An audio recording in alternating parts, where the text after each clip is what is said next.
Hi everybody! Happy Sunday guys! Nakapagsimba na ba kayo? Another day, another video tayo guys sa schedule ng social pension payout for indigent senior citizen.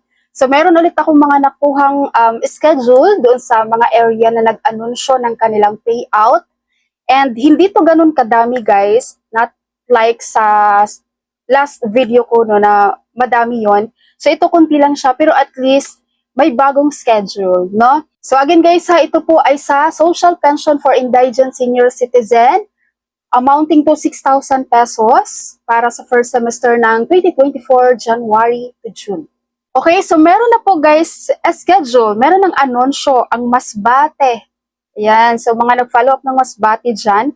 Masbate on July 1 to 5. So i-double check niyo po sa area nyo guys kung kasama kayo sa payout, no? And then, Barangay Kadayunan, Municipality of Balindong, book on June 23. No, ngayon to guys, Sunday. And then, Province of Samar, City of Calbayog, on June 26. May mga pangalan to guys na naka-anunsyo sa kanilang FB. I-check nyo guys yung mga names na nandun. Hindi ko na po ilalagay dito kasi masyadong maliliit guys, hindi nyo mababasa yon. Okay, double check nyo na lang guys sa kanilang anunsyo kung andun yung names nyo. And then, Province of Northern Samar, Municipality of Lawag, June 26 to 28. No, June 26 to 28, may mga pangalan din to guys sa kanilang anunsyo. I-double check nyo po kung nandun yung names nyo.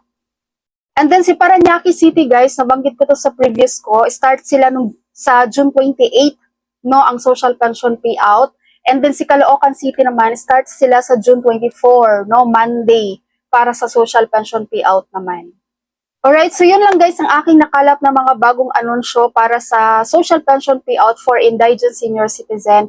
Yung iba guys, wala pa, like Quezon City. Ang dami na follow up kay Quezon City. No, wala pa guys. Puro services caravan yung mga nakikita ko dyan sa inyo. And sa Manila City, wala pa rin. Taguig, wala din akong nakita. And Makati, yung nag-follow up sa La Union, Lucena, Malolos, Bulacan, Marikina, wala pa akong nakikita guys na anunsyo sa area nyo para sa payout.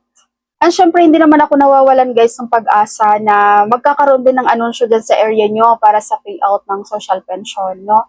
From time to time, sinecheck ko po yan, and lahat po na nagfa-follow up doon sa comment section, ninonote ko po ang mga comment nyo guys, kahit hindi ko kayo nare-replyan, and then sinecheck ko po yan kung meron na ba or wala pa. Okay po, so that's all for my video for today. Thank you so much for watching everyone. God bless you all.